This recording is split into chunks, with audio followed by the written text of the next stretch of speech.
What's good, guys? It's Monk here. So today I was just wanting to give you a quick tip in regards to gain staging and volume automation. So this is just like stuff that is less obvious when you're a beginner to do, like, because you'll be tempted to do it another way and you'll then come across issues. So these tips can hopefully be useful to you if you're sort of just starting out, or maybe you've been doing it the wrong way for ages. Hopefully this is useful either way. So first thing is like gain staging. Some plugins, especially plugins that are meant to be emulating analog equipment, they're paying attention to how hot like you're running a signal into the plugin, the same as it would if it was a piece of analog gear. So you're needing to keep like your gain in control on everything.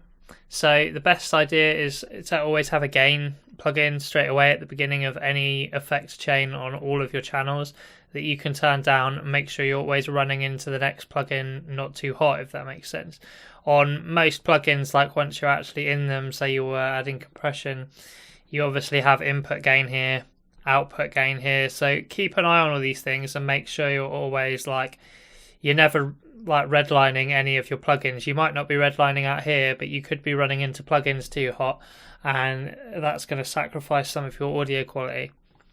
Second thing is volume automation.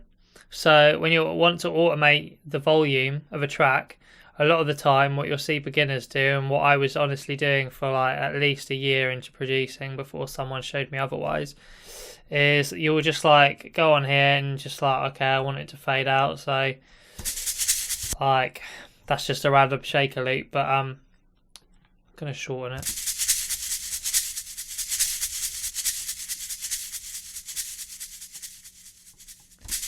And you think, yeah, cool, like now my shaker fades out or whatever.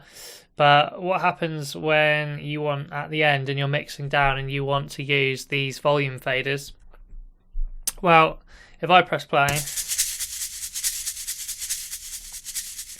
you can see that automation is moving this volume thing. So even if I decide, oh no, like I want it to be here, or want to change it in relation to the other tracks going on within my composition, every time I press play again, it's gonna ping back to where your volume automation is saying that it should go.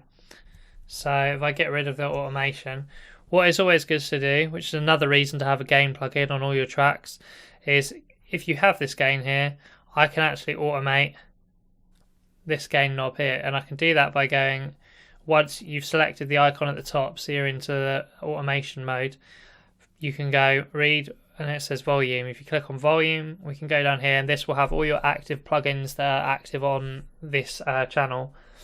If I go gain and then select gain, because that will be controlling gain dial here, I can then draw in automation from that. And now when I press play, my shaker is fading out, but this is not moving, which means I can still change the overall volume of that track. Yes, hopefully if you didn't know that already, that's a handy tip that you can use in your productions going forward. If you found it useful, please drop a like, maybe comment below with suggestions of what you'd like. If there's anything you'd like me to cover next, don't forget to subscribe, etc, etc. And yeah, big up for watching. Thanks.